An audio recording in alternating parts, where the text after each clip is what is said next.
अस्सलाम वालेकुम मेरे प्यारे दोस्तों। आप देख रहे हैं जन्नत का सफ़र चैनल। दोस्तों, ये ज़िंदगी बहुत छोटी है। आज हम हंस रहे हैं, कल शायद ना हो। आज हमारी सांसें चल रही हैं, कल थम जाए कौन जानता है। याद रखो, कब्र की तन्हाई, हश्र का मैदान और आखिरत का सफ़र हर एक को तय करना है। कोई माँ बाप, कोई भाई, कोई दोस्त उस सफ़र में साथ नहीं जाएगा। सिर्फ हमारे नेक अमल ही हमारे साथी बनेंगे। इसलिए मेरी आप सबसे दरख्वास्त है कि इस वीडियो को आखिर तक ज़रूर देखें ताकि दिल को जागने का मौका मिले और ज़िंदगी को सही राह पर लाने का इरादा बने।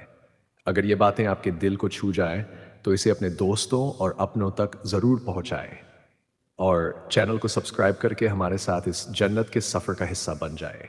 हज़रत मोहम्मद सल्लल्लाहु अलैहि वसल्लम के सगे चाचा अबू लहब ने अपने दोनों बेटों को बुलाया। उनमें से एक का नाम था उत और दूसरे का नाम था उतैबा। अबू लहब ने अपने बेटों से कहा, मैं अपने भतीजे मोहम्मद को अपनी जान से भी ज्यादा चाहता था।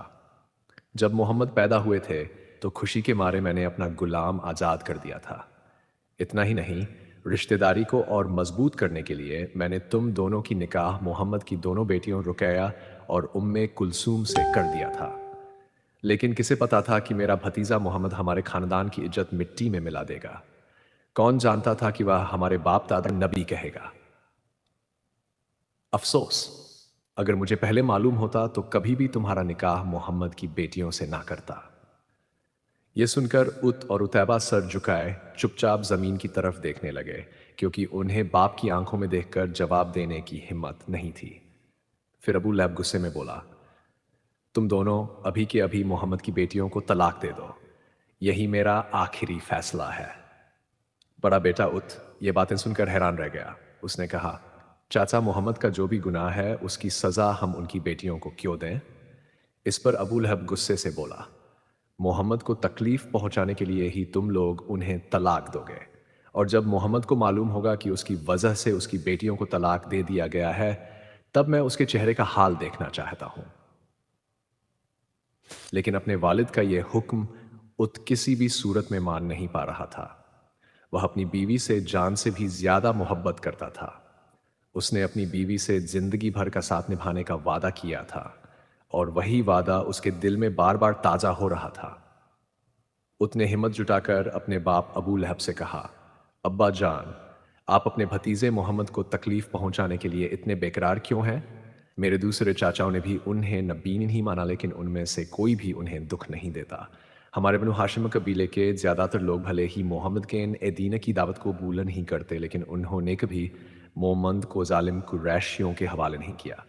बल्कि जब भी कोई कुरैशी उन्हें तकलीफ देने आता तो पूरा कबीला मिलकर मोहम्मद की हिफाजत करता है। लेकिन सिर्फ आप ही अकेले हैं जो हर वक्त मोहम्मद को तकलीफ पहुंचाने के लिए बेचैन रहते हैं। क्या है जुल्म नहीं है? क्या यह अरब की हजारों साल की रिवायत और तहजीब की तौहीन नहीं है? बेटे उत की जुबान से ये बातें सुनकर अबू लहब गुस्से से आग बबूला हो उठा। उसका चमकता हुआ चेहरा कुछ ही लम्हों में खून की तरह लाल हो गया। अबू लहब चिल्लाकर बोला, कुछ लोग बेटी पैदा होते ही उन्हें जिंदा दफन कर देते हैं। काश मैंने भी तुम्हें पैदा होते ही कब्र में गाड़ दिया होता। अपने वालिद के मुंह से ऐसी बातें सुनकर उसकी जबान बंद हो गई। वह सर झुकाए खामोश खड़ा रह गया। इतने में खामोशी को तोड़ा अबू लहब के दूसरे बेटे, अब्बा जान, भाईयुद जैसी बातें मैं कभी भी आपसे नहीं कहूंगा। मैं अभी इसी वक्त अपनी बीवी को तलाक देता हूं। लानत है मेरी बीवी उम्मे कुलसूम पर, और लानत है उसके बाप मोहम्मद पर। फिर हुआ है कि उतैबा ने उसी वक्त अपनी बीवी उम्मे कुलसूम को तलाक दे दिया और अपने वालिदा के दबाव में आकर उत भी मजबूर हो गया और उसने अपनी बीवी रुकैया को तलाक दे डाली। जब यह दर्दनाक खबर रसूल अकरम सल्लल्लाहु अलैहि वसल्लम तक पहुंची तो अपनी बेटियों के गम और तकलीफ से उनका दिल भरा था। चाचा अबू लहब और उसकी बीवी उम्मे जमील वे दिन रात रसूल और उनके घराने को सताते रहते, लेकिन फिर भी उनकी नफरत और जलन ठंडी नहीं होती थी। इसके कुछ ही वक्त बाद की बात है कि रसूल अकरम सल्लल्लाहु अलैहि वसल्लम की मुलाकात अबू लहब के बेटे उतैबा से हुई। रसूल पाक को देखते ही उतैबा ने बेहूदगी और गंदी ज़बान से गाली गलौज शुरू कर दी। असल में उतैबा अपने माँ बाप की तरह ही रसूल से नफरत करने वाला और बेहद बदकिरदार इंसान था। वह रसूल पाक सल्लल्लाहु अलैहि वसल्लम के करीब आया और खींच तान कर रसूल पाक की कमीज फाड़ डाली। इसके बाद उतैबा ने रसूल पाक के मुबारक जिस्म की तरफ थूक फेंक दी। लेकिन अल्लाह ताला ने अपने प्यारे हबीबा की इज़्ज़त की हिफाजत फरमाई। थूक उनके जिस्म ए मुबारक पर गिर ही नहीं पाए। इसके बावजूद अपने चचेरे भाई और कभी दामाद रह चुके उतैबा का हजालिम बर्ताव हबीब खुदा सल्लल्लाहु अलैहि वसल्लम को बेदगमगी न कर गया। उनकी बेटियों को तलाक दिए जाने खाजखम अभी दिल से सूखा भी था कि उतैबा की यह दरिंदगी और बदतमीज़ी ने रसूल सल्लल्लाहु अलैहि वसल्लम को दिल से तकलीफ़ महसूस कराई और उसी दर्द और रंज में बे इख्तियार नबी पाक सल्लल्लाहु अलैहि वसल्लम से एक बद्दुआ निकल गई। नबी पाक सल्लल्लाहु अलैहि वसल्लम ने फरमाया, ए उतैबा, तेरे इस गुनाह की वजह से तुझे एक भूखा जानवर हलाक करेगा। उतैबा ये नहीं जानता था कि नबी सल्लल्लाहु अलैहि वसल्लम के दिल से निकली यह आह और बद्दुआ उसकी ज़िंदगी का दर्दनाक अंजाम बन जाएगी। इसके बाद कई दिन गुजर जाते हैं। एक दिन उतैबा अपने बाप अबू लहब के साथ तिजारत के सिलसिले में शाम की तरफ रवाना हुआ। सफ़र के दौरान वे लोग जक्का नाम की जगह पर रात गुजारने के लिए डेरा डालकर बैठ गए। जब वहां के मकामी लोगों ने उन्हें देखा तो उन्होंने चेतावनी दी, यहाँ रात को खतरनाक जानवर घूमते रहते हैं, अगर तुम लोग सावधान न रहे तो तुम्हारी जान जा सकती है। शाम डलते ही अंधेरा गहराया और एक खूंखार शेर उनके डेरे के आसपास चक्कर लगाने लगा। ये मंजर देखकर अबू लहब और उतैबा दोनों की रूह कांप उठी। अचानक उनके दिल में नबी करीम सल्लल्लाहु अलैहि वसल्लम की वो बद्दुआ याद आए, एक भूखा जानवर तुझे हलाक करेगा। उतैबा कांपते हुए बोला, अल्लाह की कसम, ये शेर मुझे ही नोचेगा, मेरी हलाकत तय है। मोहम्मद ने मुझे बद्दुआ दी थी और आज मैं शाम में हूं, मगर मोहम्मद मक्का में बैठे बैठे ही मुझे मौत तक पहुंचा देंगे। अबू लहब ने दिलासा दिया और कहा, घबराओ मत मेरे बच्चे, हम जरूर तुम्हारी हिफाजत करेंगे। फिर अबू लहब ने तदबीर की कि उतैबा की सुरक्षा के लिए तंबू के चारों तरफ गोल घेरे में ऊंट बांध दिए जाएं। उनका ख्याल था कि अगर शेर शिकार की तलाश में आया तो उतैबा तक पहुंचने से पहले ऊंटों पर हमला करेगा और उनमें से किसी एक को ले जाकर चला जाएगा। लेकिन वह कहाँ जानते थे कि जिस दरिंदे को अल्लाह ताला ने अपने हबीब की बद्दुआ पूरी करने के लिए भेजा है, वह उतैबा को छोड़े बगैर लौटेगा ही नहीं। इसके बाद काफिले के सारे लोग थकान और सफर की मशक्कत से चूर होकर सो गए।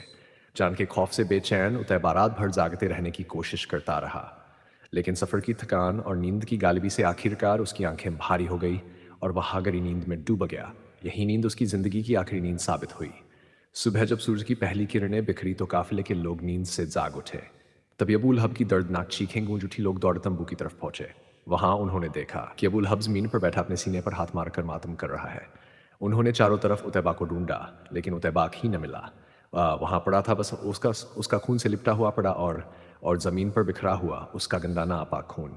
यह मंजर देखकर सबको यकीन हो गया कि इस बात का आर्डर लेकर वे सोए थे वही हकीकत बन चुकी है। उतैबा सचमुच उस दरिंदे का शिकार हो चुका है। लोग हैरान थे इस सोच में कि इतने मजबूत और तंदुरुस्त ऊंट मौजूद होने के बावजूद दरिंदा सीधे उतैबा पर ही क्यों टूटा और ऊंटों ने शोर क्यों नहीं मचाया और उतैबा ने भी चीखकर मदद क्यों नहीं मांगी। वे लोग यह नहीं जानते थे कि उतैबा का अतियशुदा अंजाम था। रसूलुल्लाह सल्लल्लाहु अलैहि वसल्लम के साथ दुश्मनी करने के बावजूद बहुत से कुरैश माफ कर दिए थे। मदीना के मुसलमानों के खिलाफ ज़्यादातर जंगों की क़ियादत करने वाले अबू सुफियान को भी नबी पाक सल्लल्लाहु अलैहि वसल्लम ने माफ़ कर दिया था। इसी तरह अबू जहल बेटे इक्रिमा के लिए भी रसूलुल्लाह सल्लल्लाहु अलैहि वसल्लम ने हाथ उठाकर अल्लाह से दुआ की और उसके लिए माफ़ी तलब की। लेकिन उतैबा ने जो सुलूकन नबी करीम सल्लल्लाहु अलैहि वसल्लम के साथ किया था, उसके लिए वह सीधे अल्लाह ताला के गज़ब का निशाना बना। अल्लाह ने उसके लिए जो दर्दनाक अंजाम मुकर्रर कर दिया था वही उसे भुगतना पड़ा। और अल्लाह जब किसी को पकड़ लेते हैं तो कोई भी चालाकी या तदबीर इंसान को नहीं बचा सकती। अगर आपको ये वीडियो अच्छी लगी हो तो इसे लाइक और शेयर करना ना भूलें। और दोस्तों, ऐसे ही ईमान अफरोज़ किस्से सुनने के लिए हमारे चैनल जन्नत की सफ़ार को ज़रूर सब्सक्राइब कीजिए। अपनी राय और एहसासात हमें कमेंट में लिखकर ज़रूर बताइए। याद रखिए, आपका एक क्लिक हमें और भी बेहतरीन वीडियो बनाने का